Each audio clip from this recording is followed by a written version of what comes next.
Hello students, last video मैंने fifth chapter का डाला था जिसमें मैंने नॉमेडिक हर्डिंग और कमर्शियल हर्डिंग के बीच में डिफ्रेंशिएशन आपको बताया था। ठीक है, तो आज हम उसके आगे आज मैं उसके आगे बताऊंगी आपको फिफ्थ चैप्टर में हमें आगे और क्या पढ़ना है। फिफ्थ चैप्टर हमारा प्राथमिक क्रियाएं, प्राइमरी एक्टिविटी, जो मैंने पहले बता दिया। प्राइमरी एक्टिविटी कौन सी होती है? जो कि टोटली नेचर बेस्ड होती है, मतलब प्रकृति पे आश्रित होती है। ठीक है, तो इसमें हम मेनली जो पढ़ रहे हैं दो चीज़ों के बारे में पढ़ रहे हैं कि पशुपालन, ठीक है, और पशुपालन और कृषि। ठीक है, हर्डिंग एंड एग्रीकल्चर। ठीक है, पशुपालन के बारे में मैंने आपको बता दिया था हर्डिंग के बारे में, जिसमें हमने चलवासी पशुचरण और वाणिज्य पशुधन पालन, nomadic herding and commercial commercial livestock herding, इन दोनों के बारे में मैंने आपको बताया था कि दोनों के बीच में क्या डिफ्रेंशिएशन होता है। चलवासी होता है जो कि पुराने तरीके से जो पशुपालन किया जाता है, जिसमें लोग पशुओं को लेकर के एक जगह से दूसरी जगह पे घूमते रहते हैं, कई सारे पशुओं को एक साथ पालते हैं। और कमर्शियल हर्डिंग में होती है जो कि मेनली फॉर ट्रेड, मतलब व्यापार की दृष्टि से मेनली किया जाता है, कमर्शियल बेस्ड होता है। ठीक है, मतलब मेन जो उसका होता है वो होता है लाभ कमाना। ठीक है, तो हर्डिंग के बारे में हमने पढ़ लिया था, कंप्लीट हो गया है वो टॉपिक हमारा। अब हमारे नेक्स्ट टॉपिक जो हमारा है वो है एग्रीकल्चर, उसके बारे में। तो टॉपिक पहले हमारा चैप्टर का नाम क्या है?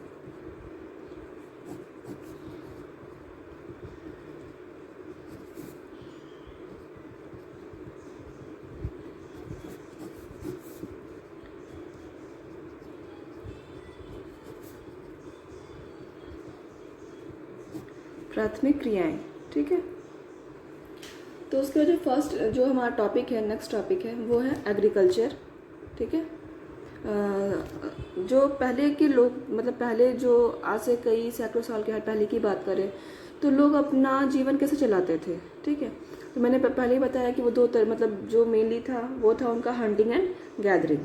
ठीक है, मतलब कि शिकार करना और जंगलों से जो भी खाने योग्य चीज़ें हैं उसको इकट्ठा करना। ठीक है, हंटिंग एंड गैदरिंग, क्योंकि वो जंगलों में ही रहते थे, तो जंगल में जो उन्हें जानवर वगैरह मिलते थे उनका वो शिकार करते थे, और जो पेड़ पौधों से जो उन्हें खाने की चीज़ें मिलते थे वो इकट्ठा करके उनसे उनका जीवन चलता था। ठीक है, तो इसी को बोलते हैं मतलब भोजन संग्रह, मतलब कि गैदरिंग, जो मेनली विश्व के दो भाग, यानी कि अगर हम बोलें कि भोजन संग्रह, आज भी बहुत सारे एरिया ऐसे हैं जहाँ पे कि लोग इस तरह से जीवन अपना व्यतीत करते हैं, अपनी ज़िंदगी ऐसे जी रहे हैं। ठीक है, मतलब कि पुराने तरीके से अभी भी वहाँ पे डेवलपमेंट बिल्कुल भी नहीं हुआ है। तो जो हाई लैटिट्यूड है, भोजन संग्रह हो गया gathering,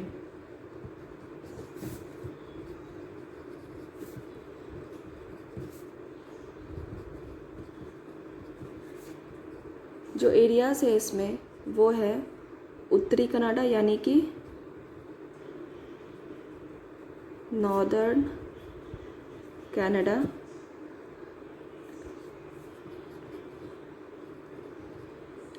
northern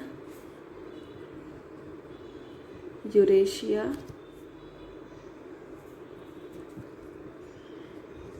and southern Chile. ठीक है, उत्तरी कनाडा, उत्तरी यूरेशिया और दक्षिणी चिली। चिली आपका वो साउथ अमेरिका का एक कंट्री है, चिली। ठीक है, ये है हाई लैटिट्यूड। और लो लैटिट्यूड, हाई लैटिट्यूड मतलब हो गया उच्च अक्षांश। ठीक है, और लो लैटिट्यूड में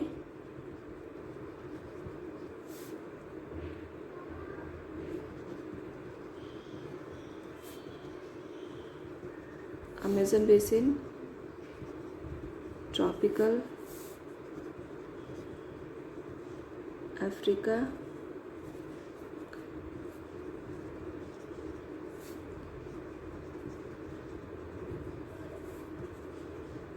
साउथ ईस्टर्न एशिया। ठीक है, ये दो मतलब जहाँ पे गैदरिंग अभी भी मतलब इन एरियाज़ में होती है। ठीक है, हाई लैटिट्यूड, लो लैटिट्यूड। लो लैटिट्यूड में हो गया Amazon basin, tropical Africa, tropical हो गया उष्ण कटिबंधीय, उष्ण कटिबंधीय Africa, south eastern Asia, it means दक्षिण पूर्वी एशिया। ठीक है, तो अब हम अपने नेक्स्ट टॉपिक पे आते हैं, एग्रीकल्चर। एग्रीकल्चर मीन्स कृषि। कृषि आप सभी लोग जानते हो, वर्ल्ड की मैक्सिमम पॉपुलेशन जो है वो अभी भी कृषि करता है। ठीक है, जो मेन उनका लाइफ तरीका है अपनी ज़िंदगी जीने का, उसका वो है कृषि।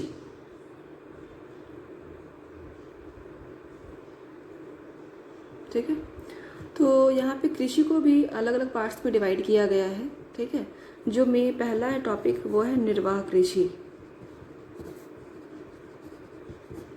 निर्वाह कृषि हो गया सबसिस्टेंस एग्रीकल्चर।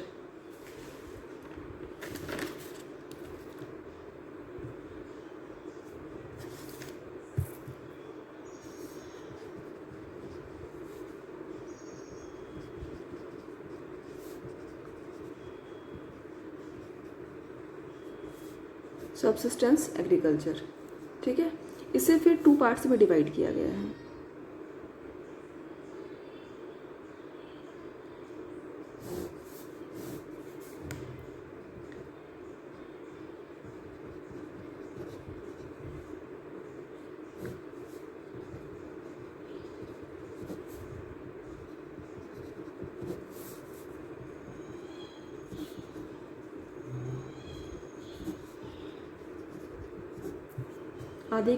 आदिकालीन निर्वाह कृषि यानी कि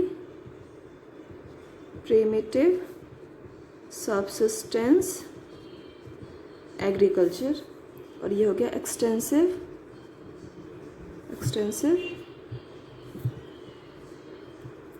सबसिस्टेंस एग्रीकल्चर। ठीक है, आदिकालीन निर्वाह कृषि, आदिकालीन नाम से समझ में आ रहा है, आदिकालीन जो आदिकाल में जो लोग कृषि करते थे, जिस तरीके से कृषि करते थे, इसको अलग अलग नाम से भी जाना जाता है। इसे हम मतलब स्थानांतरी कृषि भी बोलते हैं, स्थानांतरी कृषि,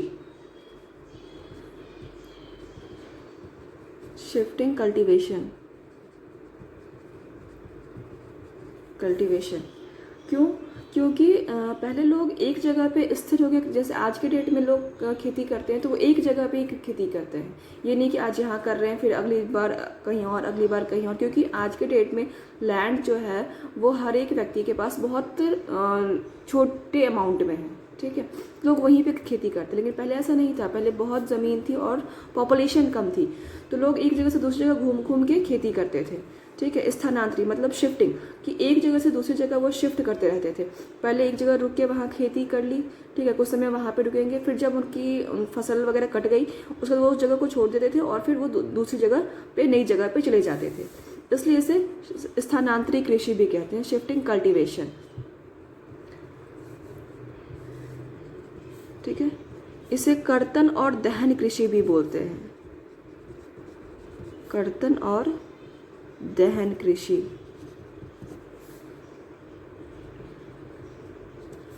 स्लैश एंड बर्न एग्रीकल्चर। कर्तन मतलब काटना, दहन मतलब जलाना। ठीक है, मतलब कि लोग क्या करते थे, एक जगह पे गए, वहाँ पे जंगलों को काटते थे, उन्हें जलाते थे, जो जल की जो राख उसकी होती थी वो उसको वहीं पे जिस ज़मीन को वो साफ़ करते थे उस ज़मीन पे उसको डाल देते थे।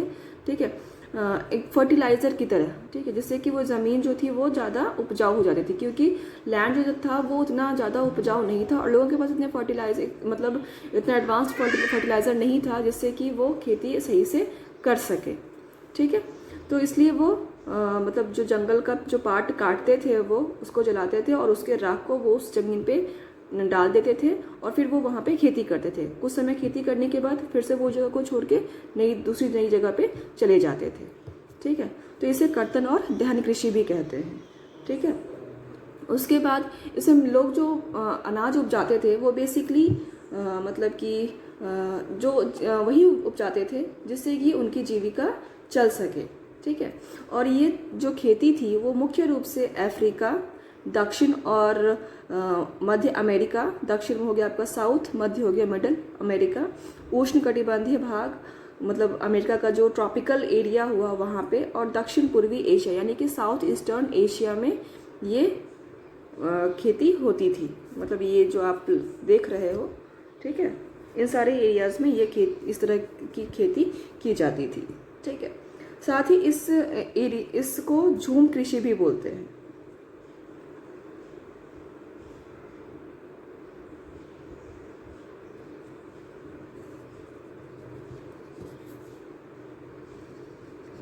झूम कृषि भी बोलते हैं, ठीक है।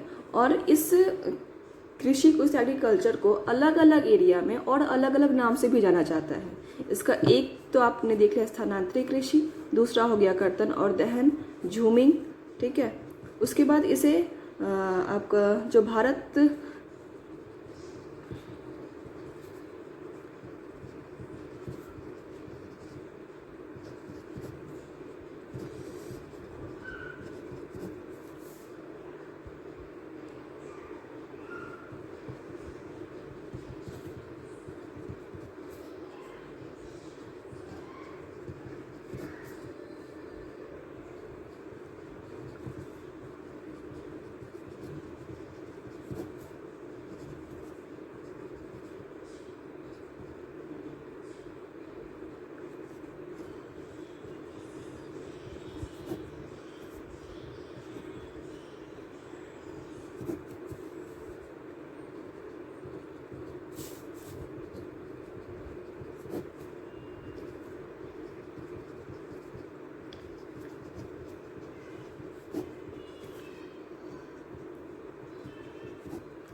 ठीक है, इसे मतलब भारत के उत्तर पूर्वी राज्यों में, उत्तर पूर्वी यानी कि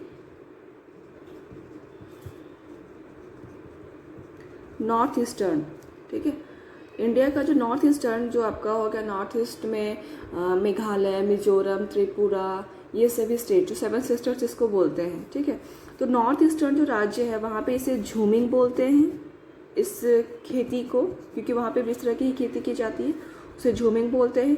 मध्य अमेरिका और मैक्सिको में इसे मिल्पा मिल्पा मिल्पा मिल्पा कहते हैं। मलेशिया एंड इंडोनेशिया में इसे लादांग, ठीक है, लादांग लादांग कहते हैं, लादांग, ठीक है, लादांग कहते हैं। इंग्लिश टर्म भी यही है, सेम टू सेम, ठीक है।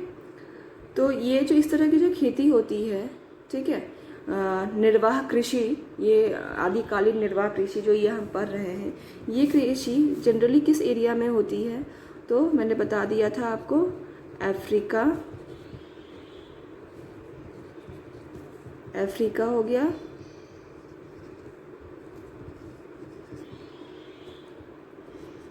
South eastern Asia, tropical region of South and Middle America.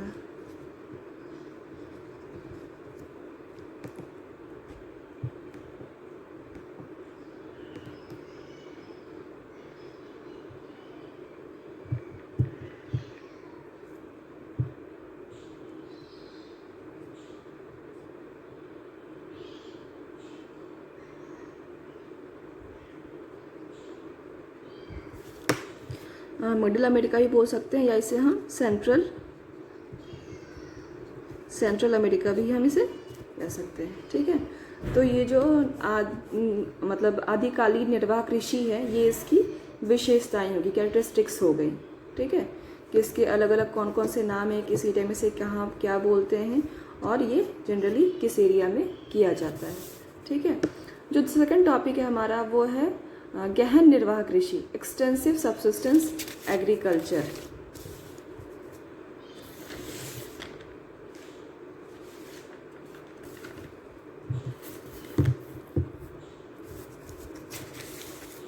Sorry, extensive नहीं हो गया, ये हो गया इंटेंसिव, एक्सटेंसिव नहीं है, इंटेंसिव, इंटेंसिव।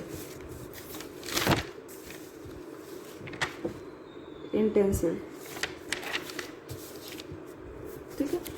अब ये जो इंटेंसिव सबसिस्टेंस एग्रीकल्चर है, गहन निर्वाह कृषि, इंटेंसिव सबसिस्टेंस एग्रीकल्चर, इसे फिर से 2 पार्ट्स में हम डिवाइड करते हैं। ठीक है, एक हो गया चावल प्रधान और ये हो गया चावल रहित।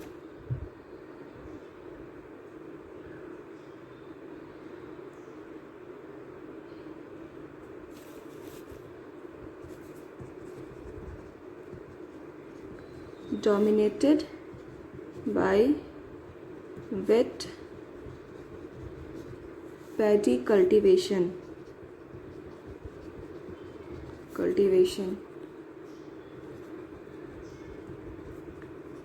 dominated by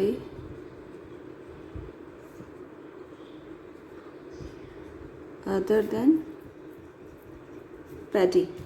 ठीक है, ये इसके 2 टाइप्स हैं। गहन निर्वाह कृषि के ये 2 टाइप्स हैं, चावल प्रधान और चावल रहित।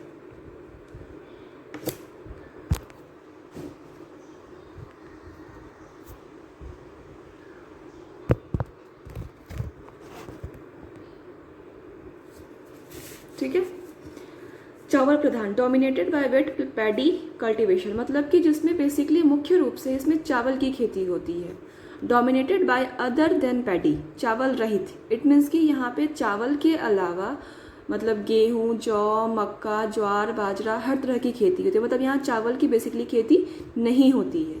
ठीक है, तो कई बार इसमें डिफ्रेंसिएशन भी आ जाता है। तो हम इसे फर्स्ट पॉइंट क्या लिखेंगे, यहाँ मुख्य रूप से मुख्य फसल क्या है यहाँ की,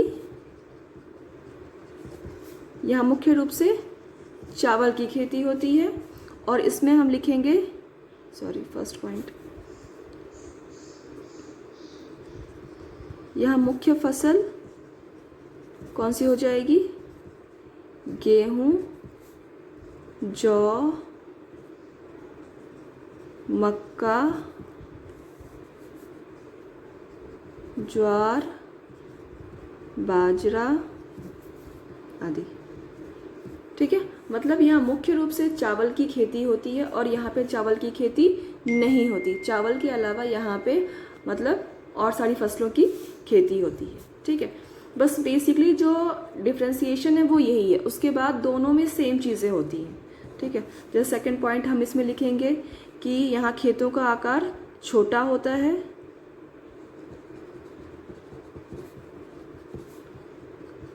खेतों का आकार छोटा, इसमें भी सेम पॉइंट,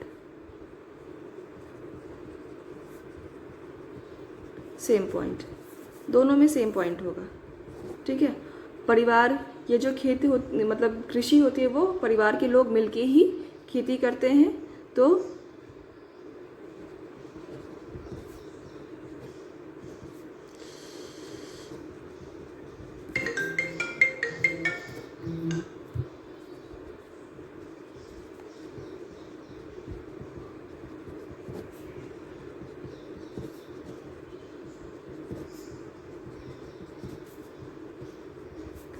इसमें भी हम सेम पॉइंट लिखेंगे। कृषि परिवार के सदस्यों द्वारा किया जाता है।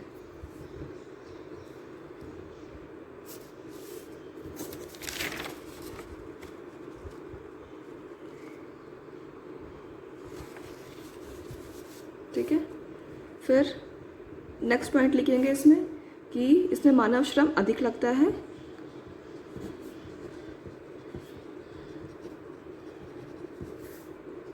Same point. ठीक है, इसमें भी सेम पॉइंट, जो डिफरेंस था बस वो यही है। ठीक है, बाकी देखो सारे हम सेम पॉइंट डालते जाएंगे। खेतों का आकार छोटा, खेतों का आकार छोटा, परिवार के सदस्यों द्वारा खेती होती है, यहाँ भी परिवार के सदस्यों द्वारा खेती होती है। मानव श्रम अधिक लगता है, इसमें भी मानव श्रम अधिक लगता है। ठीक है, एक और डिफ्रेंसिएशन होता है कि इसमें सिंचाई की ज़रूरत नहीं पड़ती, क्योंकि यहाँ जब आपको पता होना चाहिए कि जो चावल की खेती होती है वो बेसिकली उन एरियाज़ में होती है जहाँ बारिश बहुत ज़्यादा होगा या पानी का सप्लाई अधिक होगा। ठीक है, तो जहाँ पानी अधिक होगा वहाँ सिंचाई की आवश्यकता नहीं होगी।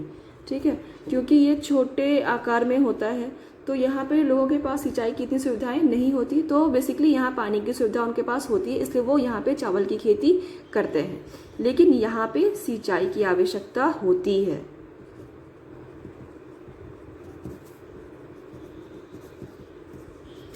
ठीक है, और क्या लिख सकते हैं इसमें? हाँ, इसमें प्राकृतिक खाद का इस्तेमाल होता है।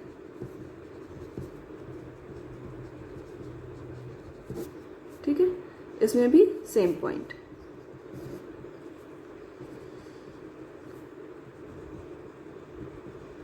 Same point. ठीक है,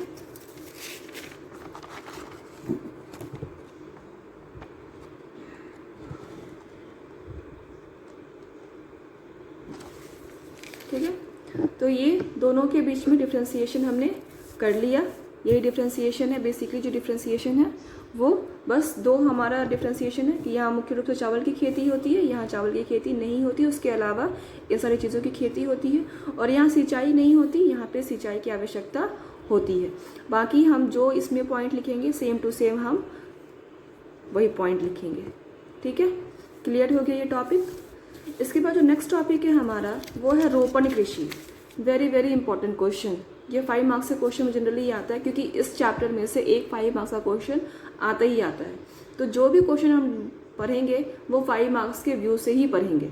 ठीक है, तो नेक्स्ट टॉपिक है हमारा वो है रोपण कृषि।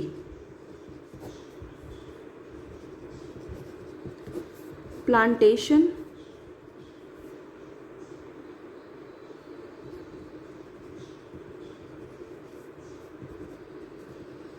Plantation agriculture.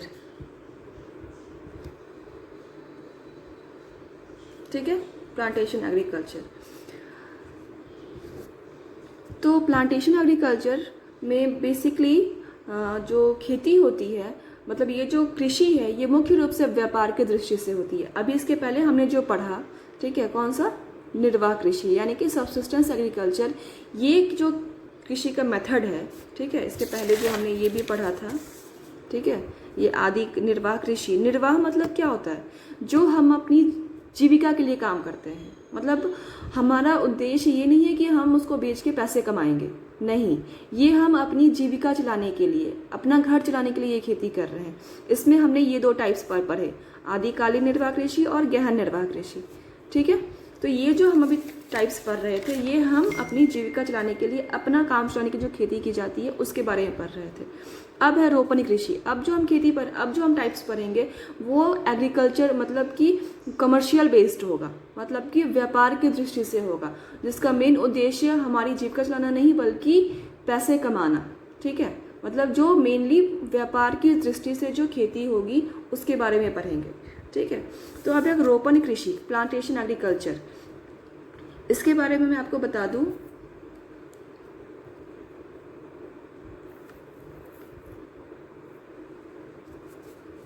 ये जो खेती है ये कृषि यूरोपीय, मतलब जो यूरोपीय कंट्री के लोग हैं उन लोगों ने इसे शुरू किया था। आपको पता होगा कि जो यूरोपीय हैं, ब्रिटिशर्स थे, उन लोगों ने विश्व के अलग अलग भागों में जाके अपना अधिकार जमाया था। इवन कि भारत में भी वो कई साल तक रहे थे। 1947 में हमारा देश आज़ाद हुआ था। ठीक है, तो इस तरह भारत के अलावा वो और भी कई जगहों पे अपना उन्होंने अधिकार जमाया था। ठीक है, और जिन जिन क्षेत्रों में उन्होंने अपना अधिकार जमाया था वहाँ पे उन लोगों ने ये रोपण कृषि, प्लांटेशन एग्रीकल्चर, इसे शुरू किया था व्यापार के लिए, कि उन्हें लाभ मिल सके। ठीक है, तो इसका जो फर्स्ट पॉइंट हम इसमें क्या डाल देंगे कि ये कृषि जो है ये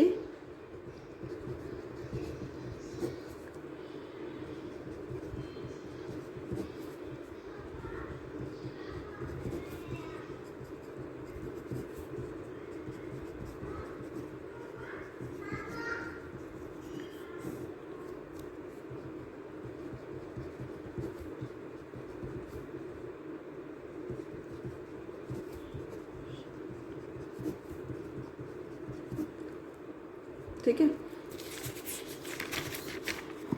यूरोपीय लोगों द्वारा अपने औपनिवेशिक क्षेत्रों में शुरू किया गया, ठीक है। इसका मुख्य उद्देश्य क्या है? लाभ कमाना।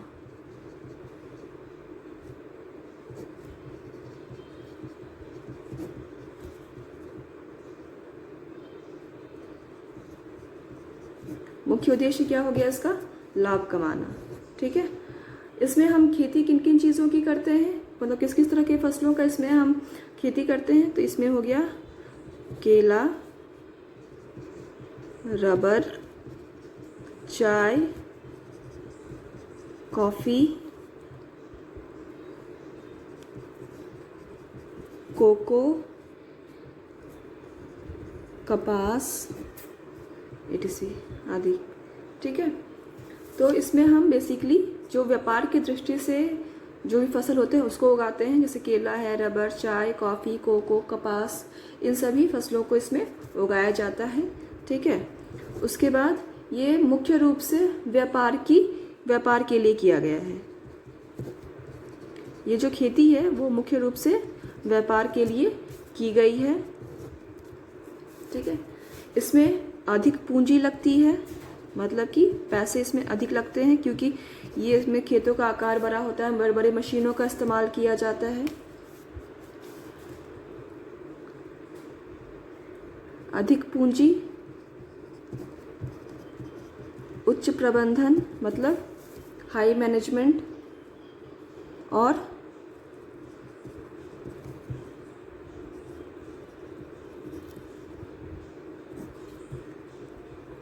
उच्च तकनीक का इस्तेमाल किया जाता है, ठीक है। इसमें अधिक पूंजी लगती है, उच्च प्रबंधन मतलब जो मैनेजमेंट होता है वो भी काफ़ी बड़ा होता है, और उच्च तकनीक का इस्तेमाल किया जाता है, मतलब कि बड़ी बड़ी मशीनों का, हाईली जो केमिकल फर्टिलाइज़र्स होते हैं उनका इस्तेमाल, अच्छे फर्टिलाइजर्स का इस्तेमाल किया जाता है, ठीक है, जिससे कि फसल जो है उनकी वो बहुत ही अच्छी हो सके।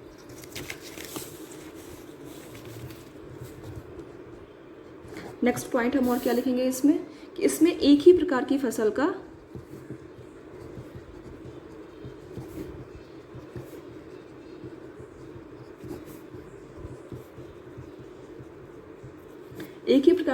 का उत्पादन किया जाता है। मतलब कि अगर हम जहाँ पे केला की खेती कर रहे हैं, क्योंकि ये एक फसली है, जैसा वेदर होगा उसके अकॉर्डिंग ही वहाँ पे उस फसल का उत्पादन होगा। जैसे जहाँ पे केला की खेती होगी तो वहाँ पे सिर्फ केले की ही खेती होगी, जहाँ चाय की खेती होगी वहाँ सिर्फ चाय की खेती होगी, जहाँ कॉफ़ी होगा वहाँ सिर्फ कॉफ़ी होगा, क्योंकि हर एक चीज़ के लिए अलग अलग वेदर और अलग तरह की मिट्टी का इस्तेमाल होता है, ठीक है। आपको पता है कि चाय जो है वो पहाड़ी एरिया में होता है, ठीक है, इवन कि बनाना जो है वो प्लेन एरिया पे होगा। तो उसके बेसिस पे हर एक एरिया में एक ही प्रकार के फसलों का उत्पादन होता है। तो यहाँ पे बेसिकली एक ही प्रकार के फसल का उत्पादन किया जाता है, ठीक है। और क्या लिखेंगे इसमें खेतों का आकार बड़ा होता है,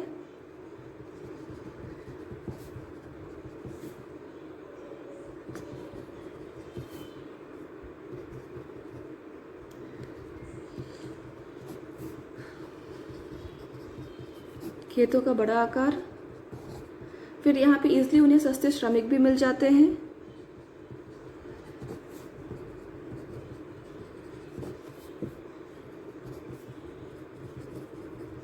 साथ ही ये जो एरिया होते हैं वो बाजार से कनेक्टेड होते हैं, तो यहाँ पे यातायात की भी सुविधा होती है,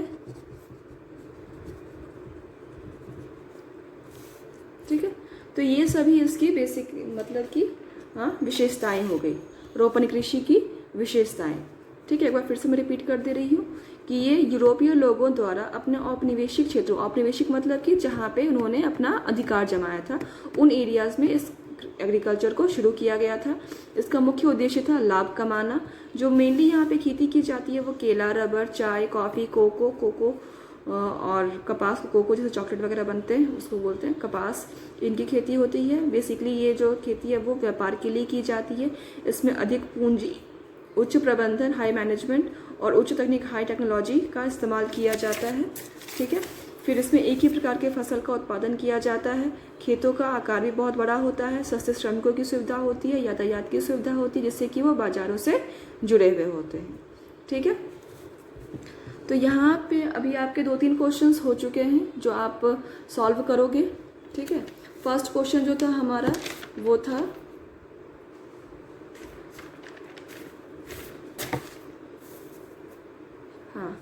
निर्वाह कृषि के प्रकार। लिखोगे आप निर्वाह कृषि के प्रकार। उसके बाद आप लिखोगे आदिकालीन निर्वाह कृषि की विशेषताएं।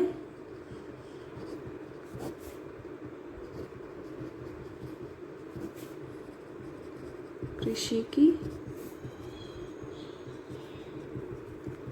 विशेषताएं लिखोगे। नेक्स्ट आप लिखोगे चावल प्रधान व चावल रहित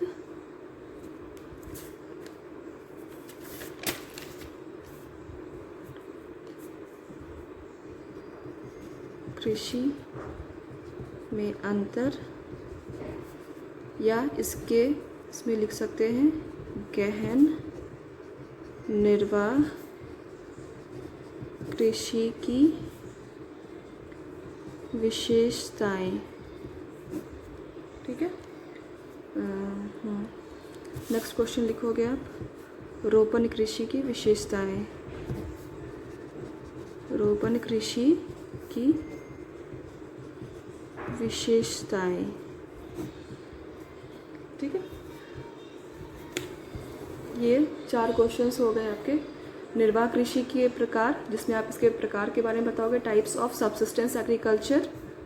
ठीक है, आदिकालीन निर्वाह कृषि की विशेषताएं। Characteristics of primitive subsistence agriculture. सारी इंग्लिश टर्म मैंने साथ के साथ पॉइंट में डाल दी गई हूँ, तो आप वहाँ से देख लोगे। चावल प्रधान व चावल रहित कृषि में अंतर। ठीक है, dominated by paddy and dominated by other than paddy. ठीक है, इन दोनों में के बीच डिफ्रेंसिएशन, या फिर इसके साथ में ये क्वेश्चन लिख सकते हैं या गैर निर्वाह कृषि की विशेषताएं। Characteristics of intensive subsistence agriculture. रोपण कृषि की विशेषताएं। Characteristics of plantation agriculture. ये 4 क्वेश्चंस हो गए हैं आपके सॉल्व करने के लिए। एक और टॉपिक मैं आपको बता देती हूँ।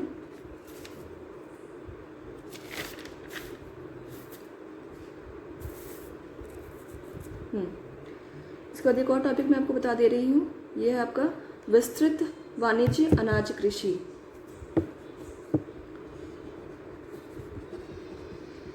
विस्तृत वाणिज्य अनाज कृषि।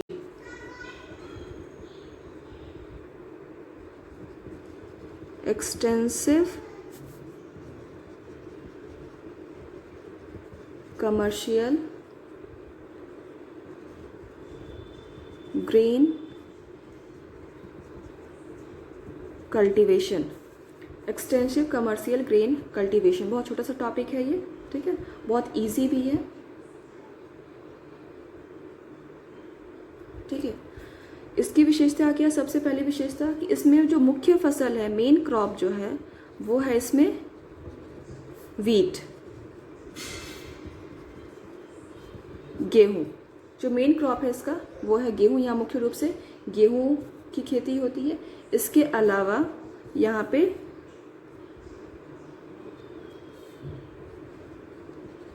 कॉर्न, बार्ली, मतलब मक्का, जौ, बाजरा, ओट्स, राई। ठीक है, इसके अलावा ये भी यहाँ पे उगाया जाता है। ठीक है, जो फार्म का साइज होता है वो बड़ा होता है। ठीक है,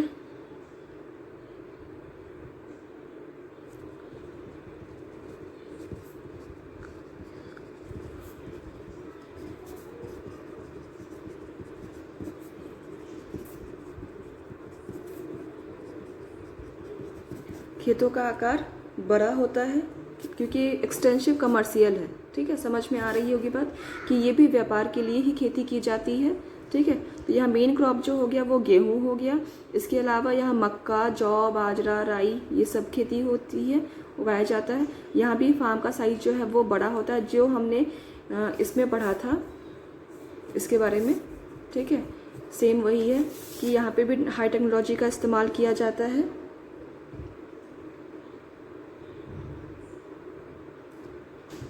ठीक है, मतलब यहाँ भी अधिक पूंजी लगती है, अधिक पूंजी, उच्च तकनीक। ठीक है, ये सभी इसकी विशेषताएं जो हमने इसमें लिखा था, सेम टू सेम यही पॉइंट इसमें भी आएगा। उच्च तकनीक का इस्तेमाल होगा, अधिक पूंजी लगती है इसमें। ठीक है, सारा काम जो है वो मशीनों के द्वारा होता है। ठीक है, सारा काम मशीनों के द्वारा होता है।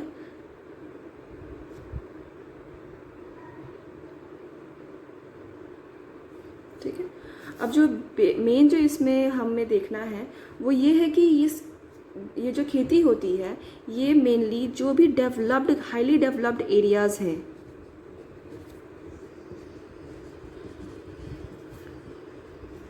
हाईली डेवलप्ड एरियाज़ जो हैं वहाँ पे इस तरह की खेती होती है। हाई डेवलप मतलब कि जो उच्च विकसित राज्य हैं,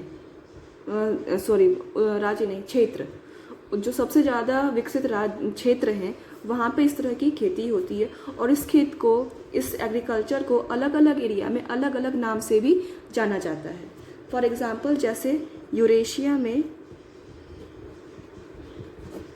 में इसे बोलते हैं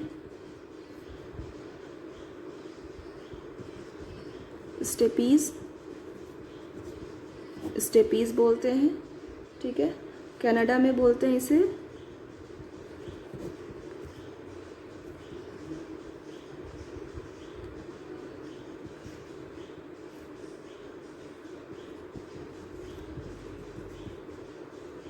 प्रेरीज, कनाडा में बोलते हैं इसे प्रेरीज।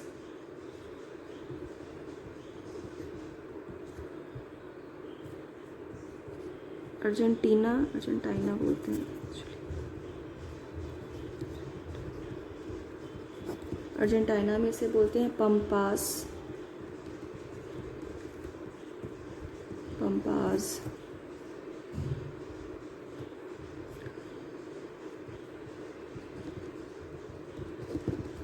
दक्षिण अफ्रीका में बोलते हैं इसे वेल्स।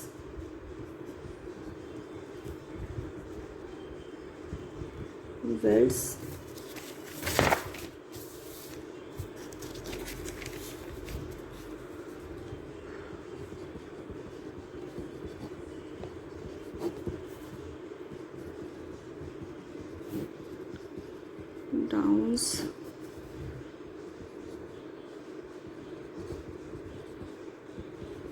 न्यूजीलैंड में बोलते हैं इसे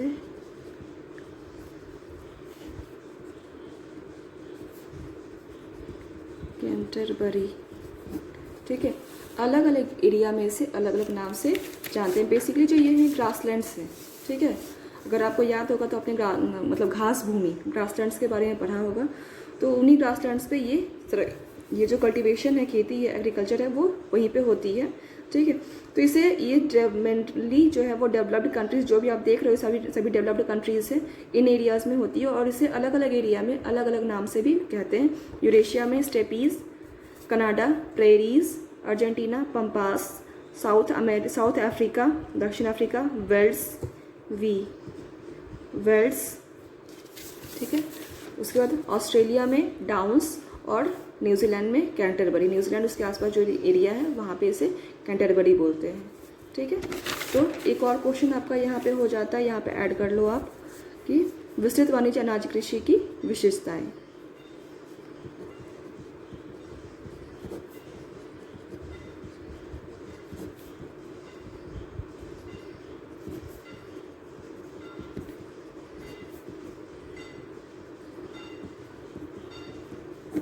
ठीक है, characteristics of extensive commercial grain cultivation. और इसमें ये जो है इसको आप बिल्कुल अच्छे से पॉइंट आउट करके बनाओगे।